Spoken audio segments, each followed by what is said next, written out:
400 British soldiers choose death during a maritime disaster in order to save the lives of women and children first.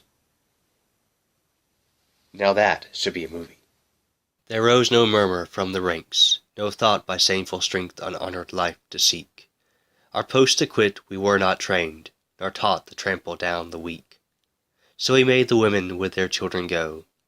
The oars plied back again and yet again, whilst, inch by inch, the drowning ship sank low, still under steadfast men. What follows, why recall the brave who died without flinching in the bloody surf. They sweep as well beneath that purple tide as others under turf. They sweep as well, and roused from their wild grave, wearing their wounds like stars, shall rise again, joint heirs with Christ, because they bled to save his weak ones not in vain. The Loss of the Birkenhead by Sir Francis Hastings Doyle. Hello, and thank you for watching today's episode of That Should Be a Movie. I'm C.W. Johnson Jr.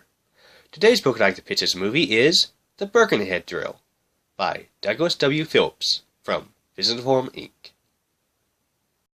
The HMS Birkenhead was one of the first iron-hulled ships in the British Navy and was originally a steam frigate. In 1852, she was transporting soldiers and their families, 643 souls in all, to South Africa for the Kaffir or Zahus Wars. Most of the soldiers were young Scots and Irishmen who had enlisted to escape famine. The trip had been uneventful except for a few births and natural deaths. On February 26, 1852, the ship struck a rock near the aptly named Danger Point. Dozens of men were immediately drowned in the berths and hammocks. The captain, Robert Salmon, immediately ordered the pumps manned.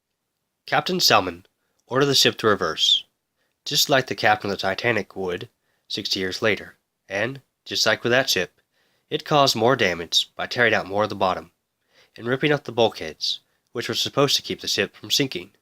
And, just like the Titanic, there were not enough lifeboats.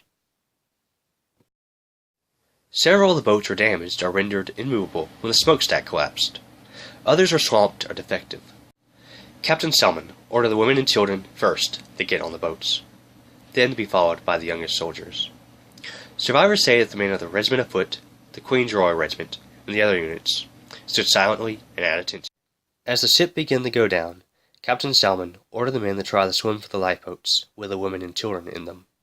But Lieutenant Colonel Seaton and the other Army officers realized that the men would swamp the boats and endanger the lives of the women and children. Seaton ordered his men to remain at attention, and there they remained, as the ship sank in under 20 minutes, and the boats rode away. After the Birkenhead sank, the men tried to swim the 2 miles to shore. Many were drowned, weighed down by their gold and clothing, and entangled in the seaweed. Many more were taken by great white sharks, which were swarming in the area. In the morning there was a great red tint to the ocean's surface. Of the 643 souls on board, only 193 survived. Among them were the women and children. Not a single one of them had been lost. The code of women and children first soon became standard procedure during maritime disaster. Known as the Birkenhead Drill, it would have a profound impact on the public's memory of the HMS Titanic tragedy 60 years later. One of the stories is that the wives in one of the boats ordered the boat to turn around to pick up survivors. As the boat neared the site of the wreck, Ensign Russell, one of the young men rowing the boat, noticed that one of the men in the water was the father of one of the families in the boat. He jumped out of the boat and gave his place to the father. After the father got into the boat, Ensign Russell was immediately taken by a shark. I believe that the bravery of Ensign Russell and all the honorable men on the Birkenhead should be honored and remembered with a movie. And that is why The Birkenhead Drill by Douglas W. Phillips should be a movie. Thank you for watching. Please like and subscribe, and let me know in the comment section what kind of event from history you think should be a movie. And share with all your friends. And don't forget to like me on Facebook and follow That Should Be a Movie on Twitter and Instagram. The links are below.